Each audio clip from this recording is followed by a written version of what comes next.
as principais características das falhas, né, as suas características geométricas, considerando as falhas, então, enquanto um elemento formado pelas forças endógenas, né, do planeta e que, portanto, influenciam nas nossas formas de relevo, lembrando que essas falhas podem ser tanto pretéritas, ou seja, ocorreram no passado em algum momento, como também elas estão sendo formadas em locais onde a tectônica está ativa.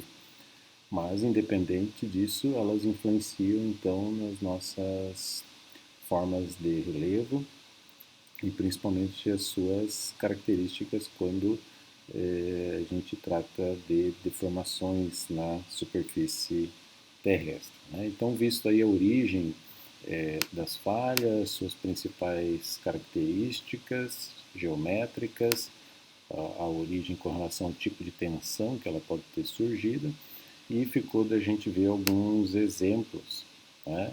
Então, aqui um corte onde a gente vê uma assimetria em relação às camadas antigas aí da rocha e que certamente houve um deslocamento aqui, né? Embora a gente não vê essa diferença aqui na superfície, porque a gente tem a ação das forças exógenas aqui atuando já e que apaga isso rapidamente, né? Aqui esse exemplo que nós vimos aqui para a região, onde a gente tem um lineamento nítido, né? Aqui também pequenas cachoeiras ao longo dos rios e que ao ser alinhadas, né, caracterizam então também uma antiga deformação da superfície, considerando que os rios vieram depois dessa deformação natural da superfície, falhada então, né? Bom, e aí a gente deve levar em consideração que quando a gente tem um conjunto de falhas, então, né, essas falhas podem ser tanto por gravidade, ou seja, o mergulho da, da falha, né, da ordem de 60 graus aproximadamente, e envolve então o abatimento da capa, como aquela figura que a gente viu lá das geometrias da falha. Também temos uma falha de empurrão, ou seja, aquele exemplo da carteira que eu falei para vocês, se eu tenho uma carteira se atritando com a outra, pode ser que eu tenha uma extremidade oposta de onde está vindo a tensão com uma deformação, ou seja, deforma a outra extremidade, então empurrão quer dizer que o material foi todo empurrado, empilhado uns sobre os outros, né? Eu tenho uma figura aqui que é bem típica disso, né? Isso é resultado de uma falha de empurrão, né? Uma força da esquerda para a direita que provavelmente que empilhou esse material aqui, rachando todo ele e deslocando, ok? Ou ainda a falha transcorrente, onde o mergulho da falha seria praticamente vertical, né? Ou seja, perpendicular à superfície ali, e esses materiais estariam, então, esses dois blocos estariam se atritando lateralmente, não um sobre o outro. Então aqui as falhas também podem ser curvas, né? E não necessariamente planas.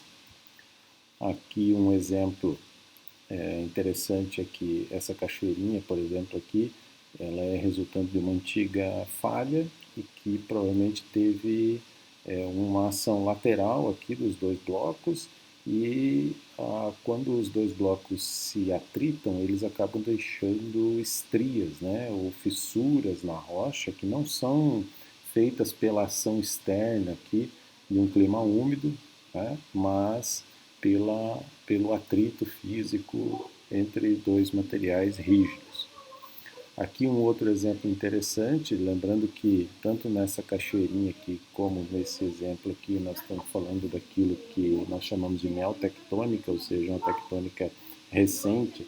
Recente significa anterior ao presente, mas posterior àquele momento de milhões de anos atrás que a gente subentende que houveram muitas tectônicas no território aqui brasileiro, mas esse tipo de evidência aqui mostra, né, uma tectônica, inclusive posterior à formação do solo, né, que a formação do solo é mais recente, é quando veio o clima úmido. Então aqui a gente tem as camadinhas das rochas aqui na frente do garoto aqui, e essas mesmas camadinhas aqui estão aqui. Então aqui a gente tem uma separação, né, uma antiga falha, e que obviamente se esse material subiu e esse desceu, por exemplo, aqui deveria ter um degrau, mas esse degrau é rapidamente apagado, então, pelas ações intempéricas, né? Mas o que é interessante aqui é que a espessura do solo aqui é menor do que a espessura do solo aqui. E como o solo foi formado depois, então nós teríamos que ter, se isso fosse antigo, nós teríamos que ter um desenvolvimento igual do solo aqui. Mas provavelmente esse material então se moveu posteriormente à formação do solo. E isso nos faz entender de que isso é bastante recente, ou seja, de alguns milhares de anos e não alguns milhões de anos. Ok? Então, esse é só um exemplo de neotectônica. Né? Então, aqui as falhas, como falei, podem ser tanto curvoplanares como planares, né, dependendo do tipo de tensão. Aqui é só uma figura e alguns nomes de classificação com relação à disposição, né, porque a gente vê muitos exemplos localizados, mas a gente tem a superfície da Terra aí praticamente dos continentes, né, praticamente todas deformadas, seja por falhamentos antigos ou falhamentos recentes, e a disposição desses falhamentos, então, podem ser paralelos, podem ser em Echelon, que vai depender do tipo de mergulho dessas falhas, podem ser circular, vai depender da disposição geométrica do conjunto de falha e não de uma em específico. Ok? Bom, então a tectônica, né, ao longo do tempo, ela promoveu todo esse tipo de